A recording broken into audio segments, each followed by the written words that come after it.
friends. Today we're going to be talking about closed reading and activities. So what is closed? It's using context to create meaning.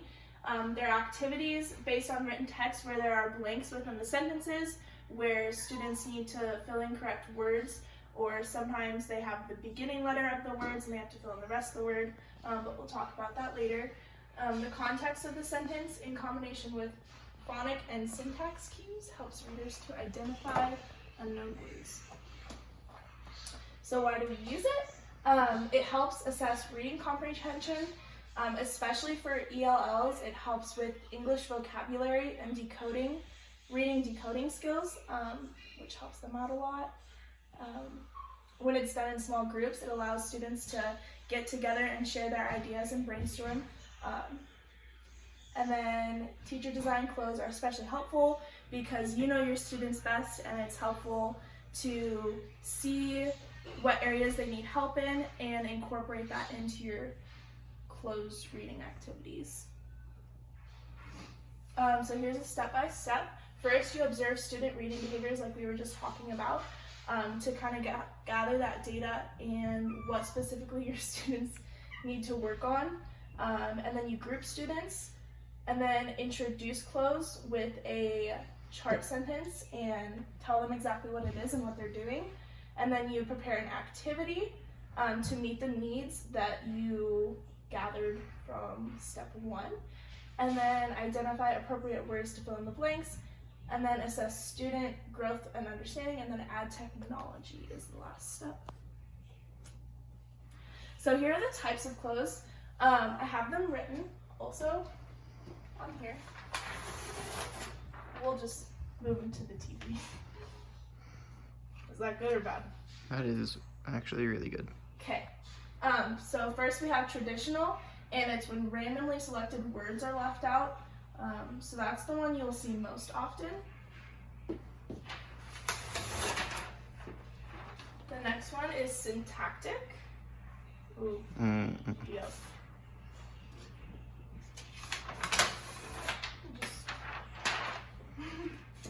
These are when structure words are left out.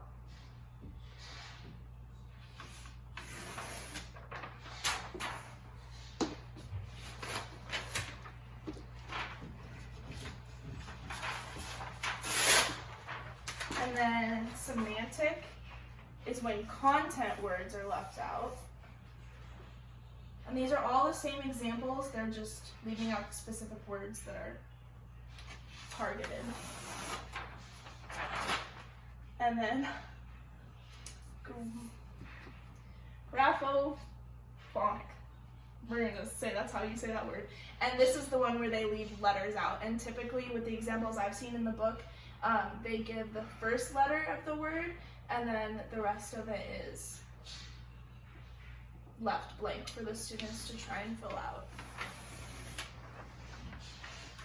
So, we're gonna try it. Your second graders? I'm in 2nd grade. My boyfriend John is gonna be my 2nd grader today because we love quarantine.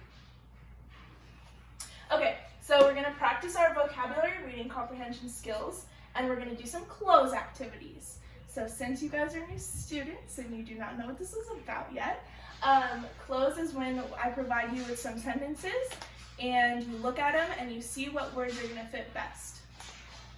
So let's try it.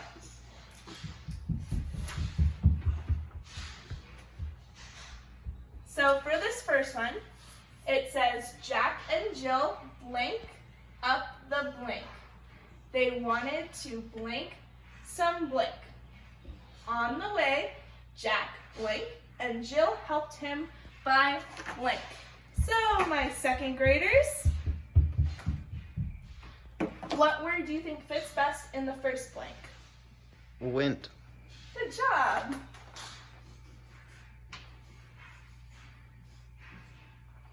Okay, Jack and Jill went up the blank. Hill. Good. Jack and Jill went up the hill. They wanted to blank. Make. Okay.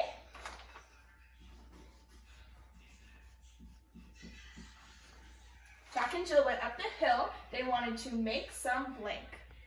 Cookies. Okay.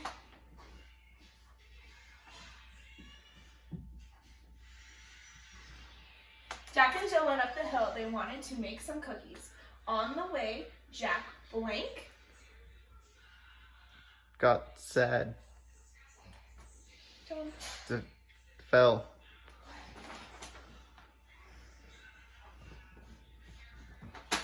Jack and Jill went up the hill. They wanted to make some cookies. On the way, Jack fell and Jill helped him by blank. Picking him up. Okay.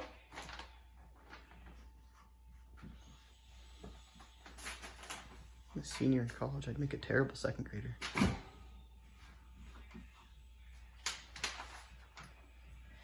Okay, so after all that's done, it reads, Jack and Jill went up the hill. They wanted to make some cookies. On the way, Jack fell, and Jill helped him by picking him up. So now, we're going to try, that's the traditional close type. Now we're going to try the graphophonic, if I said that right. So that's the one where it starts with just the first letter. Okay, ready, my second grader? Ready. We'll use blue this time. Jack and Jill blank, and this blank starts with the letter R. Ran. Good.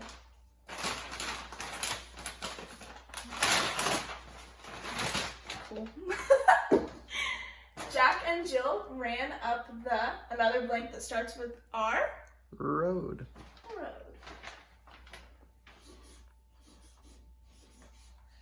Jack and Jill ran up the road.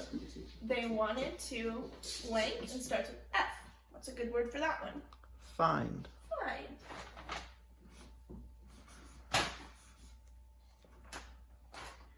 Jack and Jill went. Stop. Jack and Jill ran up the road. They wanted to find some blank, and it starts with a BL. Blossoms. Good.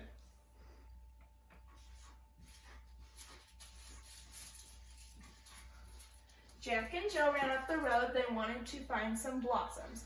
On the way, Jack blank, and it starts with an F. Fell. Oh, good. Okay. On the way, Jack fell, and Jill helped him by Stopping. stopping. Good.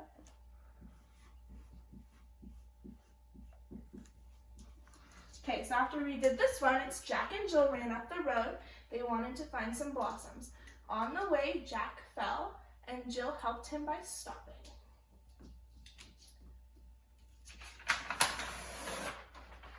So if we were to talk about this, after doing both of them, we saw that there are often multiple words that will fit well with the sentences, but some just fit a little better. Now that we've done it with my class, I'm turning back into college student mode and talking to other college students. But this one was a little difficult. This was the one out of the book. And in the book, it didn't give context that they read like Jack and Jill beforehand. So I think it'd be difficult, especially for the first one, for them to come up with those exact words. It would be a little easier given that they're given the first letter of the word. But like blossoms might be difficult depending on the grade and had they not read the story. So I might think of a different example, but that's the one the book gave. So that's how you do close reading.